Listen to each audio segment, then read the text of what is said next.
The true beginning of esports will likely be debated for a very long time, but there are a few events we can point to long before the real explosion of popularity. Class is in session, and gaming expert AJ Fry is here to give us a brief history. Good morning, sir. Good morning to you. Okay, so where does it all start off? Well, I mean, this is a debatable question. We can certainly look to the early 1980s. Of course, video arcade cabinets would keep track of high scores. But it was in 1981 when Twin Galaxies was formed, and they kept track of the highest of all of the high scores. They also held tournaments throughout Southern California and all throughout the United States. You know, arcade cabinet tournaments. Yes, well, people would travel to those places. Exactly. This is not like our modern esports where people are competing on computers against one another. This is two arcade cabinets sitting side by side, staring each other down while you're trying to get your high scores. Okay, so let's move to the 90s. This is really my vintage. This is where things really started to pick up. In 1997, the Cyber Professional Athletes Association, or League, I should say, was formed. Of course, 1999 was kind of a big turning point. This is when we had our first real esports star. You can see the peripherals right there. His name was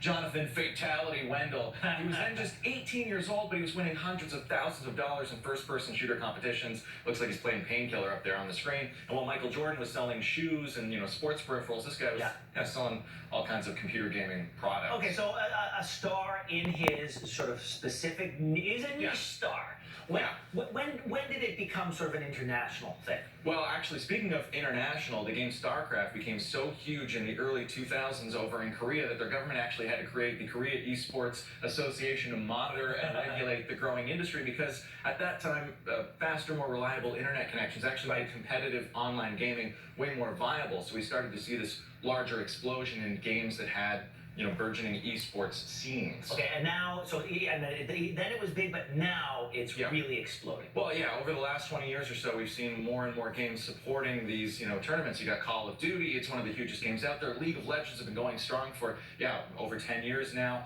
And we've got big games like Rocket League that are bursting onto the scene. Of course, Dota 2 is happening as well. There's the whole fighting games community with, Smash Brothers competition. So do these leagues pay, we don't want to go rogue on you here, but do these leagues pay attention to what games are becoming very popular, and then they decide, all right, we're going to make this a tournament? Well, actually, League of Legends, I mean, this is going to tie into something we're going to talk about in a second, but League of Legends and Dota 2, they're both of the MOBA style of game, and they were both born of the same mod for, I believe it was Warcraft 3 thing that was created by, players, and they became so popular that competing games decided, we're going to latch onto this format and create an esports scene where people compete against one another, and they're both huge. In fact, this weekend is the International. Right. So this is 2015, right? 2019 is just a few years later, but it's a lifetime in sort of... Well, as games are growing, we're getting these new games like Fortnite, and this is Dota 2, this is the International, this is happening this weekend. It's got a prize pool of nearly $34 million.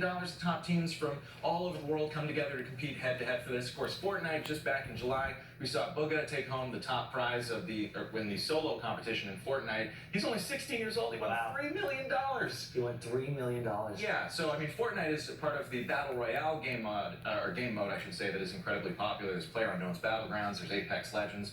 Fortnite is one of the big ones out there in the scene, but games are paying attention, or game developers are paying attention to what's popular and trying to build onto that. Okay, so what are they paying attention to? What are the trends that we should be looking for in the future? Where does this go? It goes all kinds of places. I mean, VR is right around the corner. We'll start to see some of that, but of course, if you want to talk about things that are coming up in the immediate future, in September, we're going to see the conclusion of the second season of the Overwatch League. This is something that I'm particularly passionate about. Unfortunately, our local boys, the Toronto Defiant, didn't make the playoffs, but the Vancouver Titans are actually heavily favored to win the whole kit and caboodle. This is coming in late September. How big are these teams? So in Overwatch League, you have teams of 6v6, but you might have multiple players on your team subbing in depending on the map. You got a bench. You got to do exactly. Right, okay. You have deep bench, and you have farm teams as well, and then you have college teams. It's just like traditional sports where players are scouted and considered who's going to fit into our lineup, who's going to take on that role that is otherwise not functioning on our team. There's trades. And what sort of arena are they playing in for something like this? Just to give me a sense of context. It depends on the venue, but actually they just announced this week here in Toronto, our Toronto Defiant are going to be playing at Roy Thompson Hall for their 2 home games in the next season in 2020.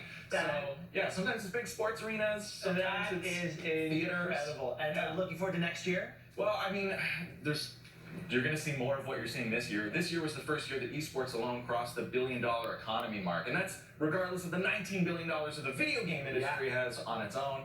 So for anyone out there saying, "Oh, this esports thing, it's just a fad," I mean, it's not. Game over for you, buddy. It's not game over for esports. Hey, AJ, thank you so much, my friend. Real pleasure, man. All right, and come back and talk to us about the next big thing that's coming up. My goodness. All right, we'll be right back.